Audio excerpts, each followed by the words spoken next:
Good morning. It is Wednesday, May 6th, 2020. I'm Keith Tebow. Thank you for joining us on this Wednesday as the weather looks to improve a little bit here in southern New England as we continue to provide coverage of COVID-19 pandemic and other news items that are of importance to Greater Fall River.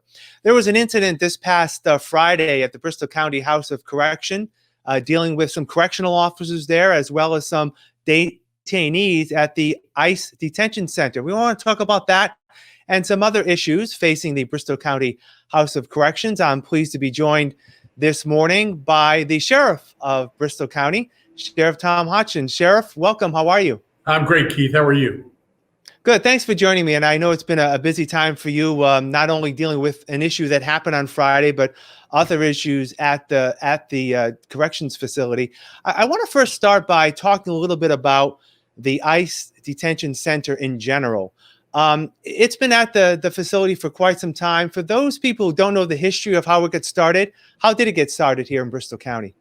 Well, actually, in 1997, when I first took over, not long after I took over, we had a few ICE detainees in our main facility. And I began a relationship with the president of the Azores in Portugal.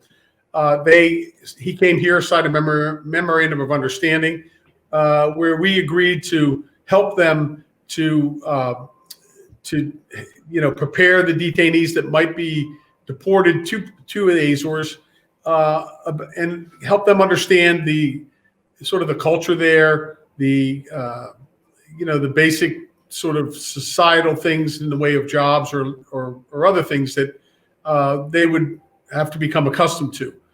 And in addition to that, as we progressed through our relationship, we brought over their social workers for a week. They came here and spent time with our social workers to learn how to integrate these individuals, if they were deported, into their society in the Azores.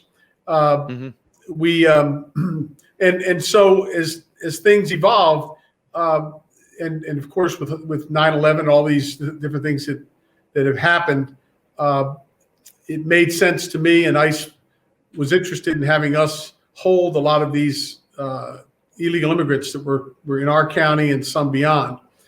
And it made sense from the standpoint not only that it would cost federal taxpayers more to ship them down to Texas or somewhere else to be held, but also if they were from here and their families were here, if they were going to be deported during the process leading up to that, for however long they were here, they could at least try to have contact with their family to prepare them for how they would survive if they stayed or if they were going to go with them. So I decided to build this building without state tax dollars, and I opened it in 2007.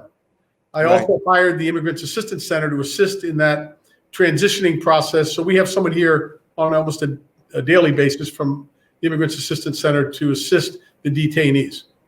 Right. So these detainees are not integrated, if you will, with the general population. They're separate, correct? In the ICE building, yes, but we do have some that are inside our main facility, but the majority are up in the ICE detention facility. Okay. How many detainees do you have there now, currently? Now there are approximately 82 total. Okay. Both facilities. But in the ICE building, I believe right now there's probably about 40, 45, 46. Okay. Now heading into what happened on Friday, with COVID-19, I know things have drastically changed in terms of procedures, I'm sure, that are happening not only at your facility, but, public facilities across the Commonwealth and across the country. What is the procedure for someone, whether they're in the detention facility or even in the general population? If someone gets sick, how do people get diagnosed? How do people get treated? How does that work? So when someone reports that they're not feeling well under this COVID situation, they would notify, or even without COVID, they would notify the medical staff. Under the COVID situation and the CDC regulations and our protocols, we would immediately take that person to our medical unit in the Dartmouth House of Correction, and then they would be isolated and tested for COVID-19. Depending on what the outcome is, would depend on whether or not we need to isolate and continue, if the test comes back positive, having them quarantined or isolated for up to 14 days. Now, getting to what happened on Friday, there were reports that in the detention center, the ICE detention center, there were approximately 10 detainees that weren't feeling well, that were being asked to be tested. I guess fill us in on, from your point of view, what happened in terms of approaching these detainees to get them tested and to get to see if they are infected. So there were 26 detainees in the unit we were talking about, Unit B. I was on my way home, got a call from our medical director saying that they had a problem, and that I asked what it was. They said that they had 10 individuals in that unit of this 26 who, earlier in the day, all around the same time, started saying, "Oh, I don't feel well." Each of them were interviewed by the medical staff, and each of them indicated at least 2 symptoms that were consistent with COVID-19. Having learned that, obviously the immediate requirement for us by CDC standards and also our protocols is to get them out of that unit so they don't contaminate anybody in the event they are positive, and get them down for testing to isolate them all. So the director told me that when they told them that, they said they're not going to go down and get tested. And I keep in mind, these are individuals that claim that they shouldn't be in jail because they're worried about catching the virus. When they claim that they're sick and that they have at least 2 symptoms, they don't want to get tested. They said they didn't want to cross-contaminate by going down there. They don't have that choice. We have protocols in place. That's where our medical unit is, and we're following the CDC and DPH standards. When they refused, of course, when I was told that, I said, well, I'll be right back. I had talked to this group before on another matter, and I said to them, look, you can't refuse to go down there and be tested. I have an obligation to protect my staff from being, contaminated or infected by the virus, as well as all the other detainees in this unit. And there's no way that you can stay in the unit without being tested. And they said, well, we want to be tested here. I said, you can't be tested here. The test takes 72 hours to come back with the results, and we're not going to leave you in the unit for 72 hours to potentially contaminate others. At that point, they all refused to go. I said, we're going to read the 10 names. The officers have been here waiting for you to escort you down. So we're going to read the 10 names. I expect you to step forward. If you don't and you refuse to go, then we're going to have to take you down one by one ourselves. So they read the 10 names. The first guy refused. The others just wouldn't get up and come forward. They read the roll the second time of the 10 names. As they were reading it, one of the individuals went over to the telephone at the other end of the unit and was on the phone. After they read the list, I went down and told the individual, along with another officer who was beside me, said, you need to hang the phone up. Your name's been called. He refused. I told him again, you need to hang up the phone. Your name's been called. He again refused a second order, at which point I went to grab the receiver from him, and he pulled the receiver over to his left shoulder and put it up near his mouth, like holding it tightly and yelling, don't you put your hands on me. Don't you put your hands on me, as though he were being attacked or being, subdued or whatever, which wasn't happening. So at that point, when he did that, he essentially incited a riot. All the detainees came running down. As they came running in mass, one of them picked up a chair and hit me with the chair. He threw the chair at me and hit me. The officer next to me at that point tried to, pulled me to try to get me out to extract. And the other staff that were with us had come running when they saw them coming at me, and they all backed out as well. We backed out of the unit. Second chair was thrown as we were heading toward the door. And when we got outside, they began taking tables, big, large tables, putting them in front of the door, barricading the door. They turned the coffee dispenser for hot water that hangs on the wall on and let it just run. They went in the bathroom, pulled the handicap pole off the wall, went into the prayer room and destroyed the prayer room, smashing the walls, all the walls, putting holes in all the walls. They broke the window between the bathroom and the living area. They smashed the toilets, they smashed the sinks, pulled mirrors off the walls, smashed the the television, the computer, destroyed the officer's workstation, and then they barricaded the second door. So let me just stop you there. There have been photos that you have supplied to the press the following day about the damage. You estimate about $25,000 in damage. Is that what you're still estimating in terms of the amount of damage there? We don't know. We're still assessing it. That was a first estimate, but we have to talk. We're talking about labor. We're still assessing it. I'm guessing it likely could be much more, but we'll see. Right. In your mind, how did your officers react? Did they just leave the area and sort of let the inmates sort of, I guess, let their frustrations out in terms of their damage? I mean, how was the matter brought under control? Well, actually, by standards and by operating standards, that we had to back out of the unit because they were violent. So when we do that, we call in our special operations unit, our K-9. We had to call people in from home. They came in, the special operations unit, they mustered, they formulated, instructions were given, K-9 were ready. Our two K-9s went in with muzzles on. The special operations team went in their formation, but they had to breach the door that was on the rec side that they had also barricaded. And when they breached the door, they threw a flashbang, which is it's a tear gas, sort of a canister that makes a loud bang and it distributes the OC. When they did that, the detainees immediately ran to the other end. And I would say probably within 2 minutes, maybe 2.5 minutes, every detainee was in temporary cuffs and beginning to be escorted out. These reports that you hear about these inmates, they've continued to lie to lawyers before this even happened, to judges. There are faith-based groups that have been encouraging them, sending money into their accounts to try to churn this sort of socialist agenda of getting inmates and detainees out of prison.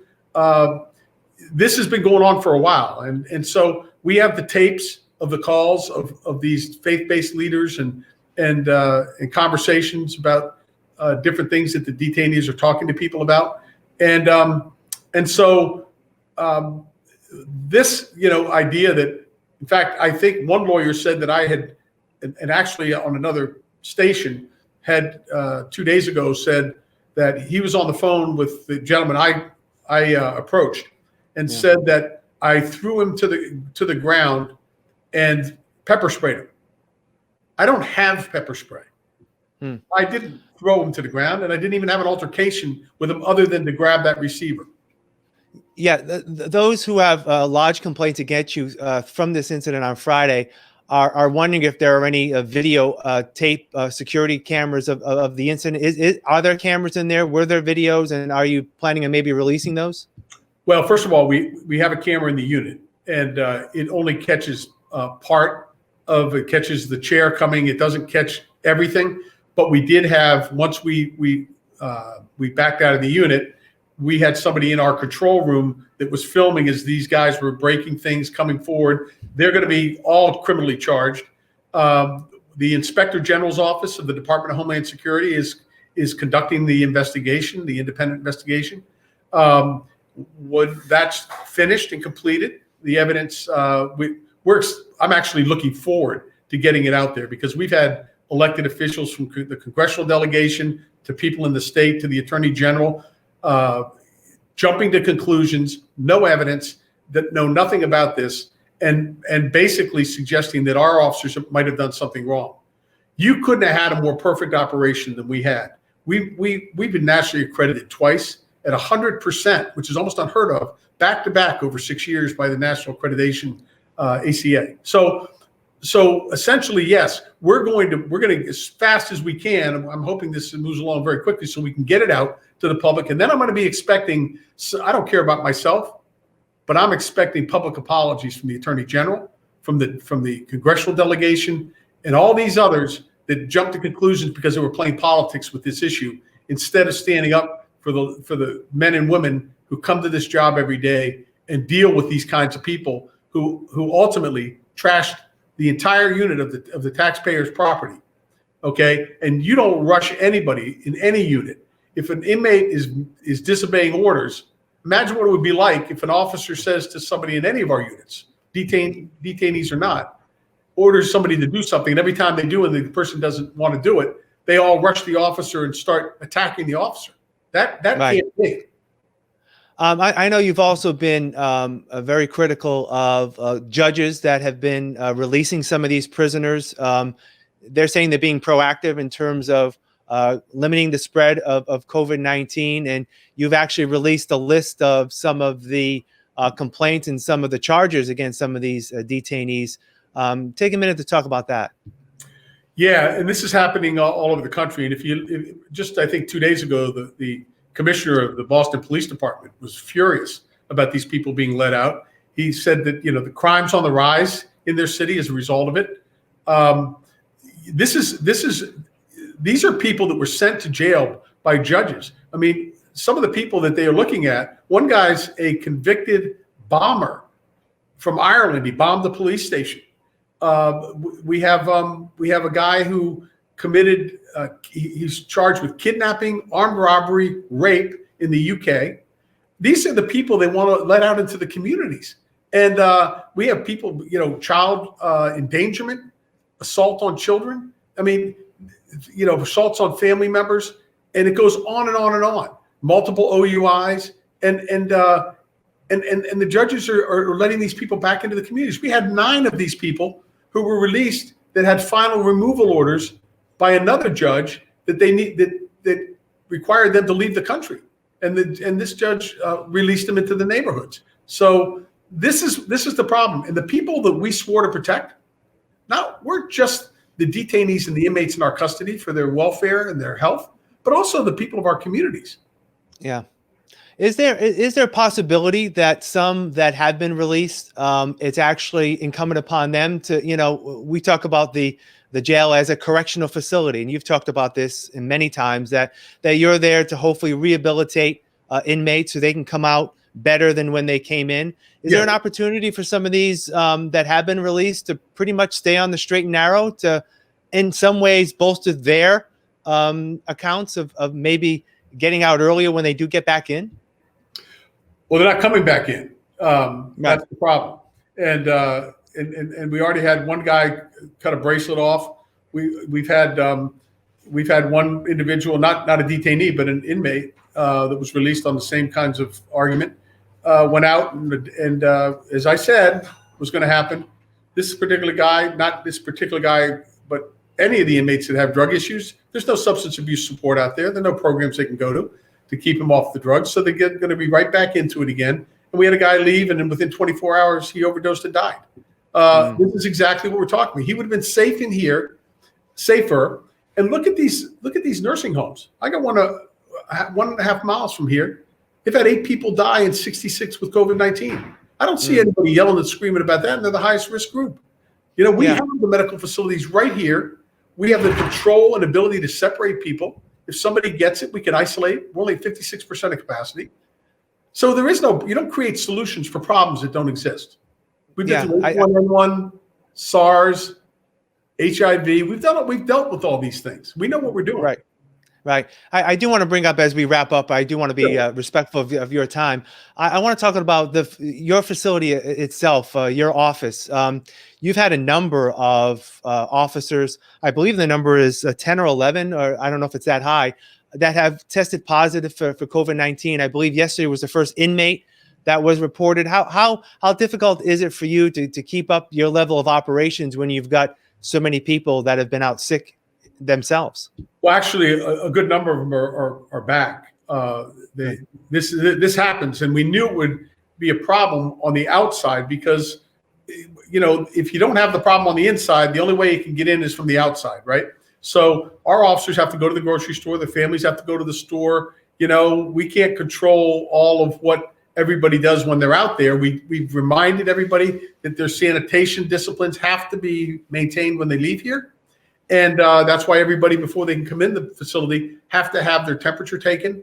And if they feel sick, they're told, any point you feel sick when you're here at work, you need to go home immediately. You need to quarantine yourself, call your doctor, and then follow the instructions of the doctor. And you do not come back till we're certain that you are not positive COVID-19, or if you are, that you've passed the CDC guideline of time, 14 days. Right.